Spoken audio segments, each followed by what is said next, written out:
అందరికీ నమస్తే. Welcome to VDS 777 Telugu news.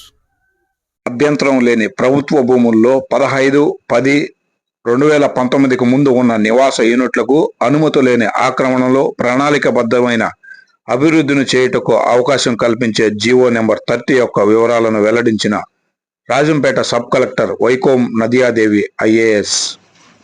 Today, through the help of media, we wanted to give wider publicity regarding this GOMS number 30 of the Revenue Department, which is nothing but the regularization of unauthorized occupation of unobjectionable government land by way of dwelling units in our state.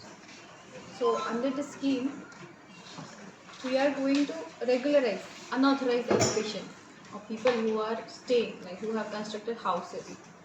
So there are certain norms, there are certain criteria, and there are certain ways how to apply for it and how we can regularize. So we wanted to give public wider awareness to the public through the help of media. So certain procedure I want to give to the public. The procedure is very simple. There is an application form. All that we have to do is the public, whoever has occupied unauthorizedly on an unobjectionable, this is a very important term, unobjectionable government land, they can go to the secretary, that is Sachivalaya, along with there is an application form. So in this GO itself, this GO came along with the circular. In the circular itself, there is an application form. These forms are available at the secretariat, and in this form, simple details they have to give. They have to give the address, property. They have to give details of the land that they have occupied, and since when they have occupied, etc. Certain details they have to give, along with their Aadhaar card or any other identity. If the Aadhaar card is not available, then they have to specify what is the family annual income. At the same time, they have to specify if there are certain, I'll come to the certain eligibility criteria next. So whether any of the family member is a tax-paying person, or if they have any four-wheelers, or what is the electricity average consumption in the last 6 months, etc. Certain details. So this is the application form which I am showing here. This application form, people have to go and fill this in the secretariat. After this application form is filled, the survey will be done, the basic verification will be done by the VRO along with the VS or WS surveyor. Along with the surveyor, they will do the verification. After the basic verification is done, there is an app also already developed. There is a mobile app which is already developed, which is for the VROs. Now from this app, the information will come to the revenue inspector. The revenue inspector, once he or she verifies the information that is submitted by the VRO or the surveyor, he will put the remarks. He or she will put the remarks, and the data will be forwarded to the Tahsildar login, that is a web application.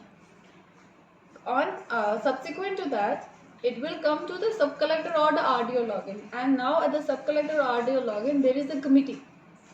There is a SDLSC, that is the committee that is consisting of sub-collector as the chairman. If it is a rural area, we have an MPDO. If it is the urban area, if the property is located in the urban area, we have the town planning officer. We have also another important point is the person who is occupying should be the female member of the family. It should be the regularization should be done in the female member of the family. This is another important point. 200% of the basic value and the normal registration fees. Now for 451 and above, 5 times of basic value people have to give. 451 square yards and above, 5 times of the basic value, whether it is APL or DPL, they have to make payment plus the normal registration fees.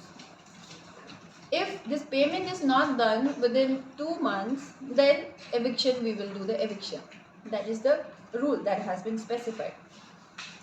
And further, already avail any scheme under housing unit, or if they were regularized before, if they're in the previous we had other regularization schemes earlier in the government, if they have gotten their allotted land regularized before, even if it's just once, then they become ineligible.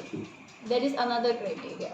Or if they have availed any housing schemes or any house site if they have gotten before, they are not eligible. Then comes the cost of allotment.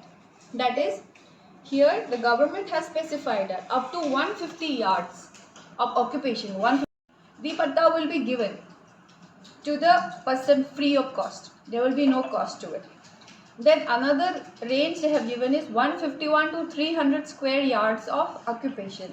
If it is by a BPL family, then 15% of 15% of basic value plus 50% of registration fees as a conveyance deed for execution of conveyance deed they have to pay.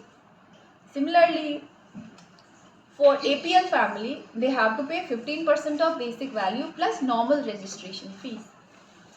Then when it comes to the extent which is occupied, if it is 301 to 450 square yards, then they have to, for BPL family, they have to pay 100% of basic value plus 50% of registration fee for execution of the conveyance deed. Eligibility criteria, that is, it has to be unobjectionable in the sense that it cannot be river porombo, it cannot be water bodies, it cannot be irrigation tanks, or it should not be next to the valuable land which is just next to the national highways or the panchayat roads or any other important roads. Those lands those are not eligible. At the same time, the geo also talks about, for example, temple land, for example, any other land which has been already alienated for public purpose, or which the collector or the committee thinks that it is a valuable land which will be used for a future public purpose. Or we also have during the when the assignment committee sits also from the mandal headquarters, it should not be 2 kilometers from the mandal headquarters. Those criteria also apply here. Now, who is a member?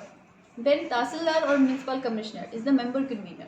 So this 3-member makes the approval committee. Now the approval committee will decide based on the information, based on the verification that has been done from the previous officers.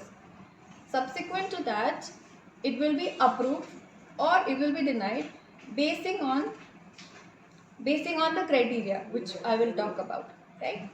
Now this is the basic step. So I will repeat, people have to go and apply, fill an application form, give details of the property, land details, extent that is covered, that they have occupied, etc. It's a simple form they have to fill. After that, the procedure will be, that is the procedure. Then the procedure that I had just explained, that follows. Now coming to the eligibility criteria, the date of occupation. The people, the dwellers who are the applicant who are applying for the regularization, they should have occupied this property before 15th of October 2019. Before that, they should have occupied this property or the land. And this is only for the purpose of dwelling unit. That is, it should be a house. It should not be any commercial complex, or it should not be any other. It should be only as a house. Now, there are certain in the geo itself, there are certain lands which are excluded from the scheme. Like I have just mentioned, water bodies, graveyards, then the full tank level of any water tanks, or the minimum flow level of rivers, or the land which is required for public purpose, etc. should not be, or footpath. Like we have seen a lot of occupation of footpath. They are not eligible for regularization.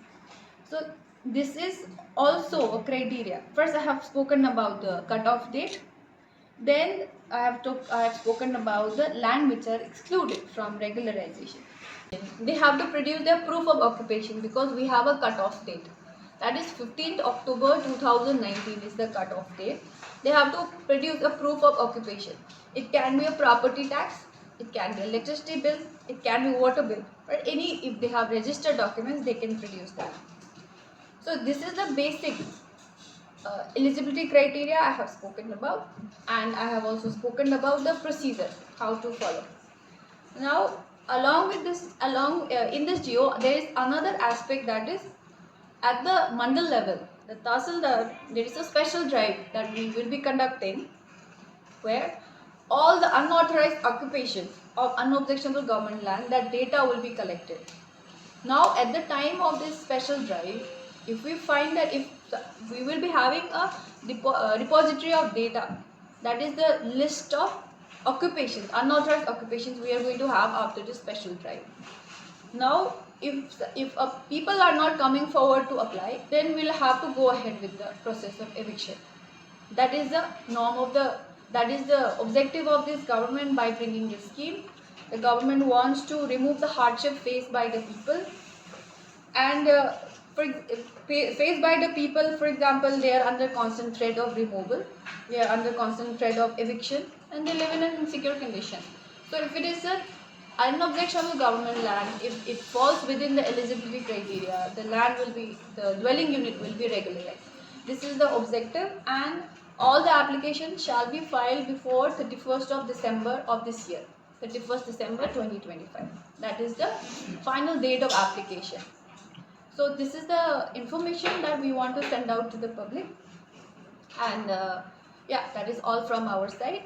And I hope that more people will come forward and more people will come and apply, because there are a lot of such unauthorized occupation that is prevailing in this division. We are aware, and especially in urban areas.